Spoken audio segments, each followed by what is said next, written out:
Gyertek, megmutatom az irodát.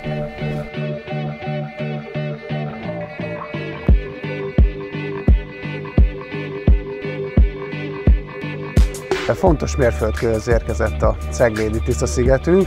A mai napon megnyitottuk az Alföld kapuja Tisza-sziget irodáját. Egy új belépőnek rengeteg kérdése van a Tisza-szigetek általános működésével kapcsolatban, heti rendszerességgel a meglévő fogadóórán keresztül tudjuk tájékoztatni. Itt bárkinek nyitva van az iroda, minden kedden 5 és 7 óra között tartjuk a fogadóórát. Az új tagoknak a belépési, ezeket a protokolláris dolgokat itt az irodában szeretnénk a továbbiakban elvégezni.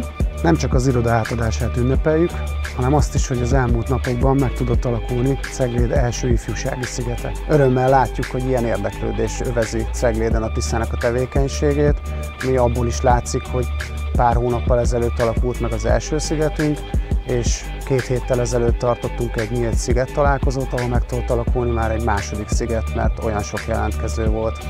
Amire nagyon-nagyon büszke vagyok, és egy régi ígéretem, de a fiatalok rendkívül elfoglaltak. Végre megalakult a hétvégén most az ifjúsági Tisza-sziget. Azt tudni kell, hogy egyfajta fricska is a névválasztás. Nagyon-nagyon okos fiatalokról beszélek, és abszolút teljesen tisztában vannak a helyi történelmi nagyjainkkal.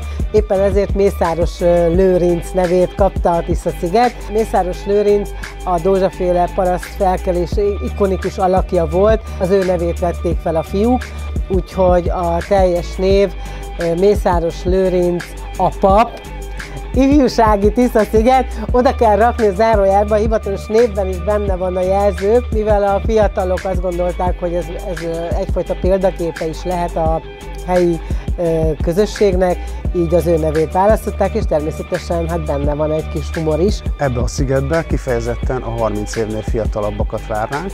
Pár nappal ezelőtt, ahogy megalakultak, tartottunk egy ugyancsak jó hangulatú beszélgetést, és nagy örömmel láttuk azt, hogy a fiatalokban is benne van az a fajta tetrekészség, amivel elő tudják segíteni azt, hogy ezt a rendszert megváltoztassuk. Az ő feladatuk lesz majd a korosztályuk megszólítása, és abban maradtunk, hogy azokat a fiatalokat, akiket most még nem érzik a bőrükön, hogy milyen fontos a szavazatuk majd 26-ban, azokat a leginkább a humoron keresztül tudják majd megszólítani, de természetesen az utat majd ők határozzák meg, hiszen ők szólnak a kortársaikhoz.